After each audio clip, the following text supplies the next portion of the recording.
Rendez-vous, liboso rendez-vous zaki na bafle. Mais bafle mi touronde, bafle mokondi. Oui, gars, voici la corde qui va vous tuer, c'est ça. Ah bon? Voilà, la corde. Donc la corde au cou, c'est ça. Donc, on a vu surtout bête ma solo et à Fabre. Cursus le DG, mais le DG, on a pas mis sur Bella, on a monté. On a monté moi, ça, on a fait clip, on a fait un album.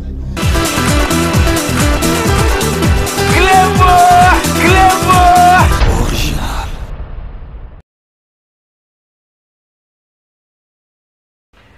Vous êtes connecté avec Sepela TV. Décodeur Yabana Mboka. 85 livres les décodeurs, puis 4 mois il y a au filet. Après ça, 15 livres par mois. Boza, ma chaîne en direct du Congo Kinshasa. Boza, ma chaîne Yabana Mboka de la diaspora. Ma chaîne sport. Et aussi ma chaîne Yabana aussi YouTube Nakati simplement pour 15 livres par mois. Pour l'ensemble de Sepela TV, c'est très simple. Le site n'a sur internet, bon, on a des détails. Vous devez faire un transfert international avec le Big to Iban. En Angleterre, c'est simple, vous transférez car on a compte Nabiso. Pour ce moment, c'est Sepela TV, du niveau sur Sepela TV, Numérica TV, Kin 24 et Soli TV.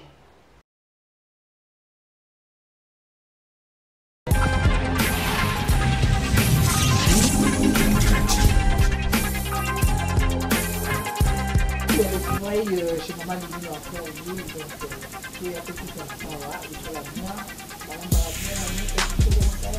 Sarah dit si maman beauté beau tabac c'est Babi c'était ma clé et pas maman Dodo Babi restaurant ça calme maman ko c'est Dodo mais retrouvailles.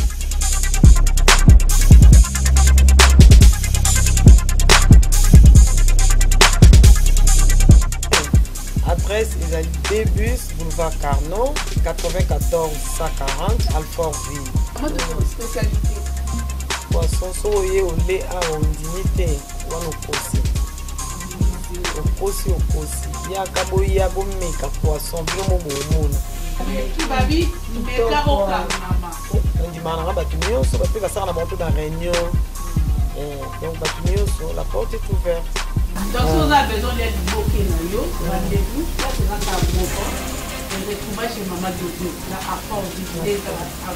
On est au début, boulevard Carnot, 94 140 Alfortville. Tout le monde a besoin. Vous savez pas, dans la cérémonie, beaucoup de temps à 4 minutes. Pour rappeler, c'était ma 4 minutes. Donc ma solar 4. On reçoit la libération na yo. On retrouve la maman na yo. Voilà, quand les deux se là. Moi, anniversaire, moi, retrouver ma masse, moi, réunion, moi, boé, maman Dodo et Azali, pour la babiso. Moi, je n'ai pas un bibiso.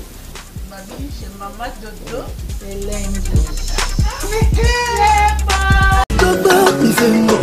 Chers internautes du www.cleboaoriginal.com, je vois déjà mon boss César Ngadi, pourquoi pas à Dani Bokombe Tsunami, la femme du patron, donc pourquoi pas à Reims Mouya, maestro de toutes les caméramens, et je vois déjà mon cordon. Gradi Mouya Ibenge de la presse congolaise, c'est pourquoi pas à Credo Dogoy. Donc je te salue depuis Boma. Merci à toi. Donc Netobeti toujours dans le cadre de l'émission Nabiso Masolo à Kati. On se limite pas car qu'on a l'actualité, mais sous le vraiment tu es une surprise à ma casse. Je reçois pour vous aujourd'hui Gina PMF. On a la bouche autorisée à Maestro Fabregas, au Bétané Masolo Fabregas tout au long de cette émission. Mais avant tout banda, te saluer comme d'habitude. Bonjour. Oui, bonjour.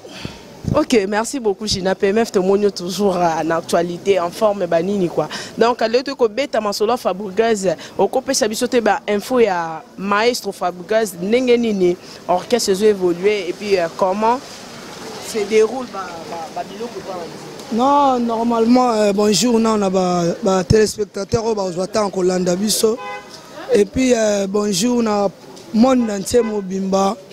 Bonjour, na patron Maestro Fabre, le maître de la musique africaine. Et avec sa femme, Maman Terry, Aline, et bébé Jay-Z, Mouyulu et Brian. Bébé Brian, je te salue. Donc, calme Ali, mouvement normal, tranquille. Hein. Bon, absence, il y a contre-maître et déstabiliser mouvement. Sortons. Sortant. Sortant, tu bêta masolo Fabregas. Bon, tu bêta non masolo les DG. Tout le monde est maestro dans surprise à ma case. Ah bah monsieur Belé va bêta masolo les DG Fali, les DG maestro, les DG et qui encore contre-maître, les DG au juste. Est-ce que tu connais Bon, biso opinion na biso. Et ça que cursus l'album du maire de groupe. On moment to la taboye. Oh to la taboye style au moment de la ta au kalate au moment on a kin. Oh ça la corde au cou. Dans la corde au cou. Eh gars, voici la corde qui va vous tuer, c'est ça. Voilà, la corde. Dans la corde au cou, c'est ça. Donc on a biso to beta ma solo ya Fabro. Tout na ma biso na beta ma biso. Franchement, comprends? Donc, on a bête ma solo cursus parce qu'on a un titre.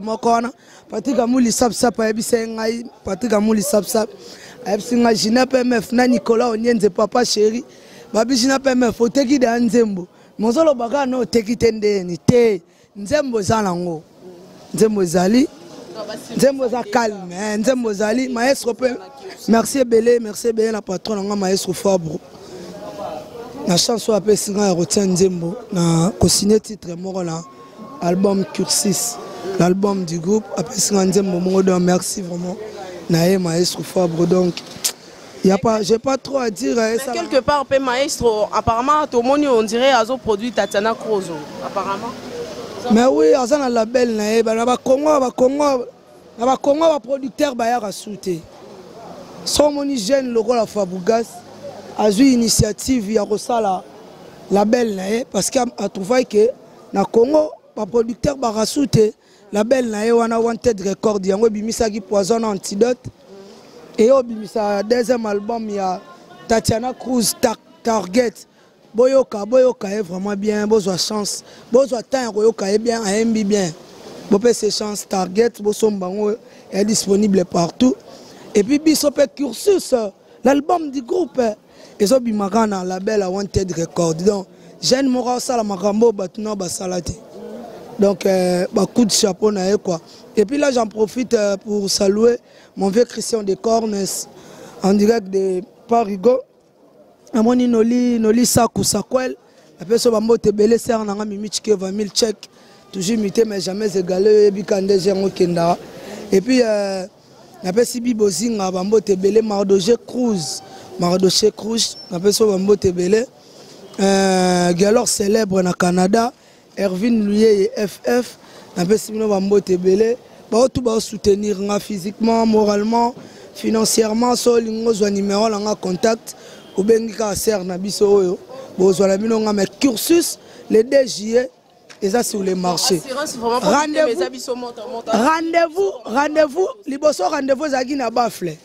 Mais bafle mi touronde bafle mokonzi cursus les DG mais les DG on a pas msuto belé ba bimisa bango te on a mutu mo sali ka Nzembo mo wa check clip biono be ka sia bimisa album bo tala bena que l'album senga nini o mona ngo les DG.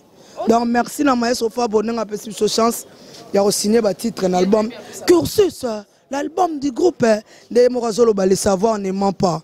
Et gars tenez-vous prêts les DG.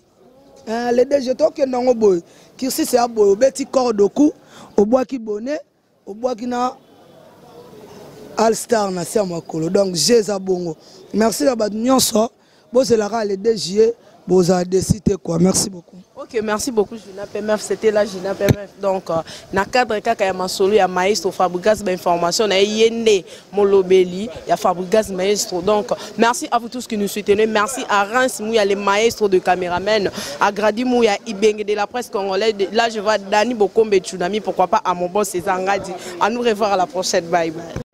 Depuis plus de 4 ans, Maxi Bien-être a non seulement apporté l'harmonie du corps, mais aussi des couples. Aujourd'hui, Maxi Bien-être est reconnu comme la solution idéale pour le maintien du bonheur au sein des couples. Au-delà du bonheur, Maxi Bien-être ajoute un rajeunissement intérieur qui nous donnera chaque soir une perpétuelle envie de revenir au logis familial après une dure journée de travail. Avec Maxi Bien-être, dites au revoir au maux de dos et à la fatigue physique. Maxi vous procure une force physique permanente qui changera votre vie. Chaque soir, célébrez joyeusement votre amour avec votre alter ego comme au premier jour. Maxi Bien-être peut aussi être utilisé comme une solution indéniable aux problèmes d'hémorroïdes. Maxi Bien-être est une solution buvable, très facile et pratique à utiliser. Ouvrez la boîte Maxi Bien-être. À l'intérieur, 6 sachets portant le logo Maxi. Ouvrez le sachet par le bord, versez le contenu du sachet dans un verre d'eau tiède, mélangez avec une cuillère et c'est tout. À travers le monde, plusieurs couples ont adopté Maxi Bien-être dans leur routine quotidienne et vivent désormais une intimité conjugale excellente. Alors, attendez-vous pour vous joindre à la révolution Maxi Bien-être.